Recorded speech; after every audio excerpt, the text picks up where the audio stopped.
Good morning, traders. Matt Weller here, Global Head of Research with FOREX.com.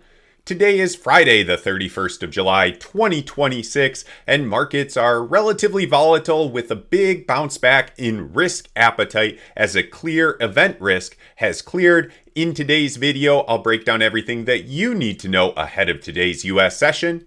Let's get into it.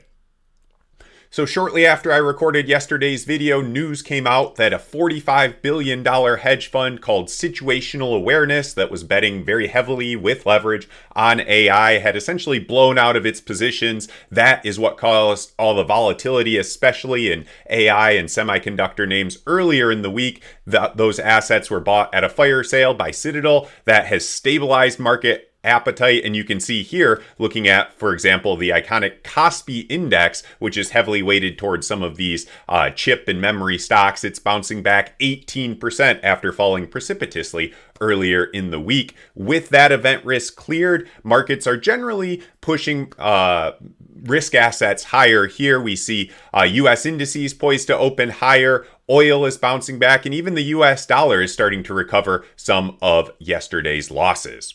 The biggest catalyst in the FX market yesterday was likely, I haven't seen a confirmation yet, but very likely confirmation by the Ministry of Finance that it had intervened in the market to buy yen, sell US dollars, and crucially, this likely had support from the US Treasury, and we saw some comments from key US officials to underscore that point. That led to a more than 500 pip drop in the dollar-yen currency pair. Now, though, that it seems to pass, dollar-yen is bouncing back about 250 pips off of yesterday's lows. The key question, of course, is whether that has sort of put an end to the ongoing weakness in the yen, and I frankly am skeptical. I'll talk more about this with today's chart of the day, but these intervention episodes, once they pass, they tend to be temporary, and the longer term fundamental drivers tend to reassert themselves. So I wouldn't be surprised if over the coming weeks and months, not certainly in the next couple days, if dollar yen might resume its uptrend, especially if the Fed gets back on track for hiking interest rates.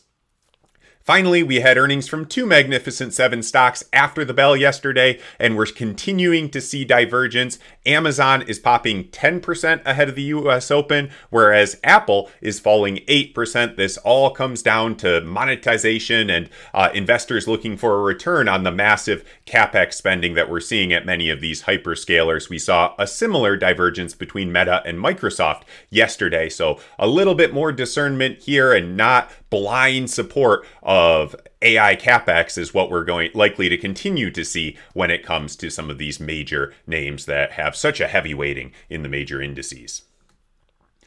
As you might suspect, today's chart of the day is the US dollar versus the Japanese yen. I've backed it out to a daily chart just so we can capture the last intervention that we saw back in late January. That intervention led to a drop in dollar yen from around 159 down to about 152, so about 700 pips. This one was on the magnitude of 500 to 600 pips, and you can see even back then we saw a relatively short-lived move, in that case a couple of days, before dollar yen bounced back and resumed its longer-term uptrend.